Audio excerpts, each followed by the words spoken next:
ISIS. They claim destruction to millions of people.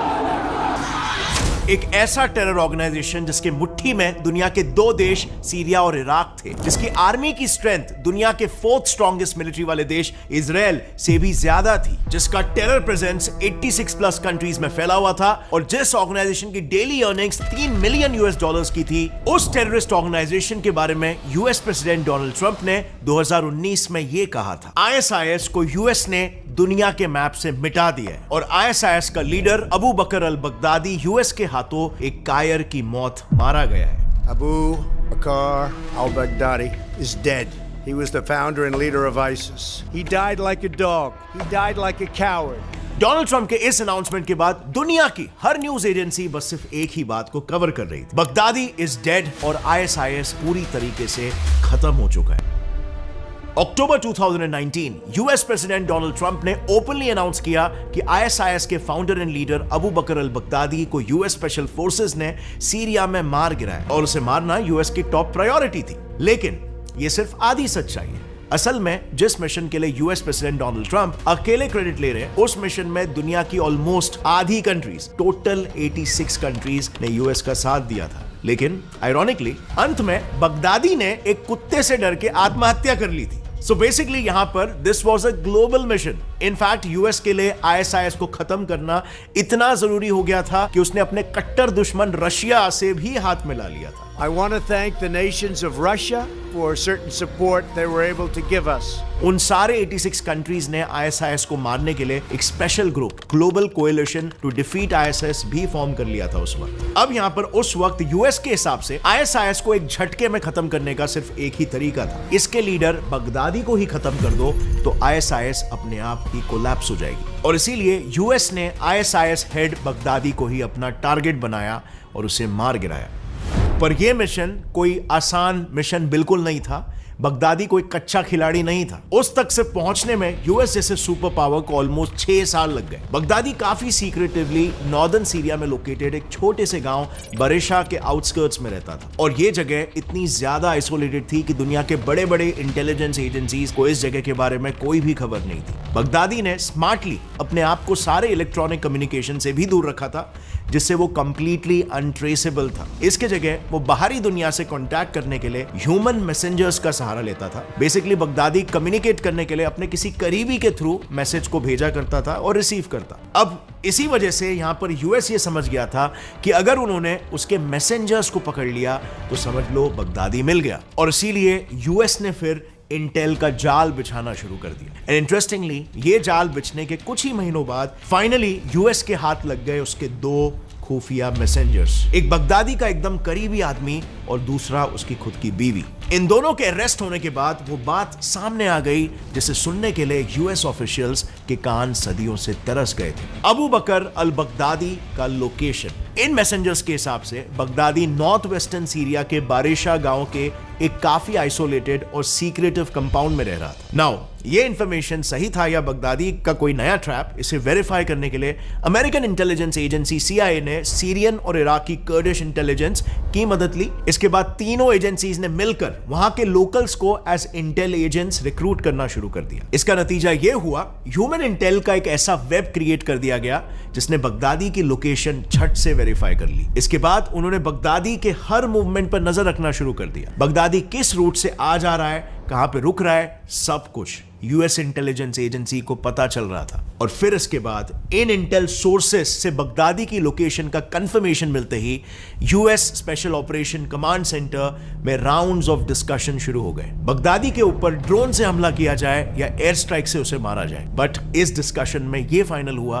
कि Baghdadi को US special forces के commandos उसके ही घर में घुस के मारेंगे। ये ग्राउंड ऑपरेशन का डिसीजन इसीलिए लिया गया क्योंकि बगदादी के मरने की फेक न्यूज पहले भी कई बार वायरल हो चुकी थी, मगर इस बार यूएस उसकी डेथ को लेकर एकदम श्योर होना चाहता था और इतने साल बाद मिले इस मौके को यूएस ऑफिशियल्स किसी भी हाल में गंवाना नहीं चाहते थे। और इसीलिए यूएस स्पेशल ऑपरेशंस कमांड ने इस मिशन की एक प्रॉपर प्लानिंग और ब्लूप्रिंट प्रेसिडेंट को सबमिट की और प्रेसिडेंट ट्रंप ने इस ऑपरेशन को अप्रूव करते हुए इस ऑपरेशन का नाम एक अमेरिकन हॉस्टेज काइला म्यूलर जी के नाम पर रखा।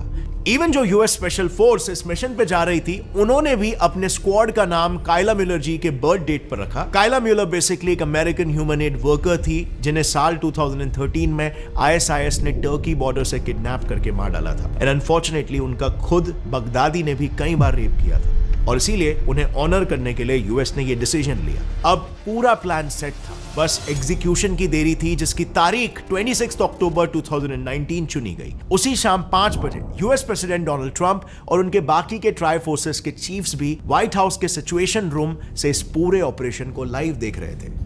लेकिन ऑपरेशन काइला म्यूलर के स्टार्ट होते ही उसमें बहुत सारे प्रॉब्लम्स आने लग गए। पहला प्रॉब्लम तो था फोर्सेस का बिना दुश्मन के रेडार में डिटेक्ट हुए लोकेशन तक पहुंचना। पर हेलीकॉप्टर से लो फ्लाई करते हुए इराक से नॉर्दर्न सीरिया तक जाना एक सबसे बड़ा सुइसाइड स्टेप था, क्योंकि इन सारे रूट्स को अगर आप मैप में देखोगे तो मोसूल से सीरिया तक कई आईएसआईएस कंट्रोल सिटीज इस रूट में आते हैं, जहां इन लो फ्लाइंग हेलीकॉप्टर्स पर अटैक होने के हाई चांसेस थे और इसीलिए यहां पर बहुत ही टैक्टिकली नेविगेट करना एक्सट्रीमली इंपॉर्टेंट था। सो 26 अक्टूबर 2019 की रात को इराक में लोकेटेड एरबिल एयरबेस से यूएस स्पेशल फोर्सेस अपाचे और शिनूक जैसे 8 अटैक हेलीकॉप्टर्स में बगदादी की तरफ रवाना हो गए और इन सब सिटीज से टैक्टफुली बचते हुए यूएस फोर्सेस सीरिया तो पहुंच गए, बट अभी भी खतरा टला नहीं था। इनफैक्ट यहां से ऑपरेशन का सबसे क्रूशियल स्टेज स्टार्ट हो गया, क्योंकि सीरिया के इडलिब से बरिशा विलेज तक का डिस्टेंस 112 किलोमीटर था और यहां पर लो फ्लाई करना पूरे जर्नी का सबसे चैलेंजिंग और डेंजरस पार्ट था,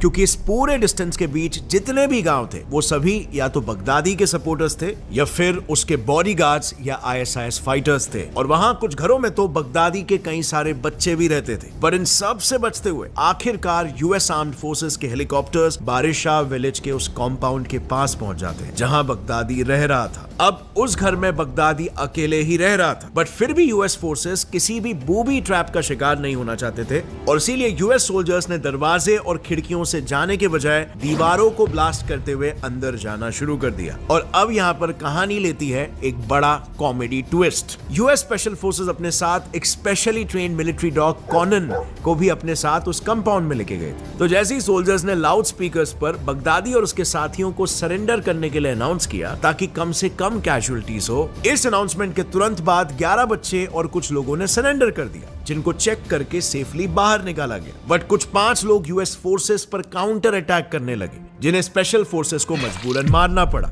अब ये सब चल ही रहा था कि तभी यूएस का मिलिट्री डॉग कॉनन उसी कॉम्पाउंड में प्रेजेंट एक अंडरग्राउंड टनल की तरफ स्निफ करते हुए भागा। जैसे ही उस डॉग ने टनल के अंदर एंटर किया, वहां से एक आदमी की जोर जोर से चिल्लाने की और रोककर टनल के एंड तक भागने की आवाज आने लगी। बिल्कुल, ये आदमी और कोई नहीं बल्कि खुद आईएसआईएस टेररिस्ट ऑर्गेनाइजेशन का leader, the most wanted Abu Bakr al Baghdadi था, जो अपने साथ बाय द वे 12 साल से भी कम के 3 बच्चों को लेकर बचने की कोशिश कर रहा था। लेकिन अंत में बगदादी को समझ आ गया कि अब उसके पास भागने का कोई और रास्ता नहीं है, आगे टनल खत्म हो चुका था। और दूसरी तरफ जाहिर है अगर यूएस स्निफर डॉग वहां तक पहुंच गया तो उसके पीछे भी यूएस फोर्सेस भी आ ही रहे होंगे, और इसीलिए बगदादी ने तुरंत एक बटन दबाया और अपने सुइसाइड बॉम्ब वेस्ट को एक झटके में डेटोनेट कर दिया। इससे एक धमाकेदार ब्लास्ट की आवाज आई और जैसे यूएस फोर्सेस वहां पर पहुंचे, बगदादी और उसके 3 बच्चे मर चुके थे। लेकिन पिक्चर यहां पर खत्म नहीं होती। आज बगदादी के मरने के बाद भी जो अटैक्स दुनिया भर में हो रहे हैं वो होना तय था, क्योंकि आईएसआईएस एक टेरर ऑर्गेनाइजेशन से ज्यादा एक रिलीजियस आइडियोलॉजी बन चुकी है, जिसको बगदादी के बाद टिल डेट 5 अलग अलग कलीफ कंटिन्यू करते आ रहे हैं। जैसे बगदादी के मरते ही सेकंड कलीफ बना अबू इब्राहिम अल हाशिमी अल खुराश, लेकिन 2 फरवरी 2022 को जैसे ही यूएस फोर्सेस अल खुराशी को सीरिया में घेरती है, वैसे ये भी खुद को सुइसाइड बॉम्ब से डेटोनेट कर लेता है। फिर इसके बाद तीसरा खलीफ बनता है अबू अल हसन अल हाशिमी अल खुराशी, ये भी खुद को सीरियन फोर्सेस के डर से सुइसाइड बॉम्बिंग से मार लेता है। आईएसआईएस के चौथे खलीफ अबू अल हुसैन की मौत तो सीरिया के ही एक लोकल ग्रुप तहरीर अल शाम के साथ क्लैश में हो जाती है, और ऐसे करके एक के बाद एक सारे लीडर्स मारे जाते हैं। और मोस्ट ऑफ द लीडर्स के असैसिनेशन के पीछे यूएस का ही हाथ है। Let me ask you a question over here, क्या आपको कोई पैटर्न नजर आ रहा है? वेल, यही पैटर्न बन जाता है यूएसए का सबसे बड़ा मिस्टेक। यूएसए से चूक ये हो गई कि जाने अनजाने में आईएसआईएस यूएसए का यही पैटर्न समझ गया। उन्हें यह आभास हो गया कि यूएसए डायरेक्टली हमारे लीडर्स को मार रहा है, क्योंकि उन्हें पता है हमारा लीडर कौन है, कैसा दिखता है और पब्लिकली क्या और कहां बोलता है। तो ऐसे में कैसा रहेगा अगर हमारा अगला लीडर फेसलेस हो तो? और एग्जैक्टली आईएसआईएस का अगला और एट प्रेजेंट खलीफ है अबू हफ्स। इसे एक फेसलेस खलीफ बोला जाता है क्योंकि आज तक पब्लिक डोमेन में इसकी कोई कंफर्म्ड पिक्चर नहीं अपलोड हुई है। लेकिन अंत में बात यही है कि आईएसआईएस के हर एक खलीफ को मरने के बावजूद वहां पर एक नया खलीफ खड़ा हो जाता है। और बस इसीलिए कई एक्सपर्ट्स के हिसाब से यूएस का बगदादी को मारने का ऑपरेशन कायला म्यूलर सक्सेसफुल होने के बावजूद भी एक फेलियर साबित हुआ।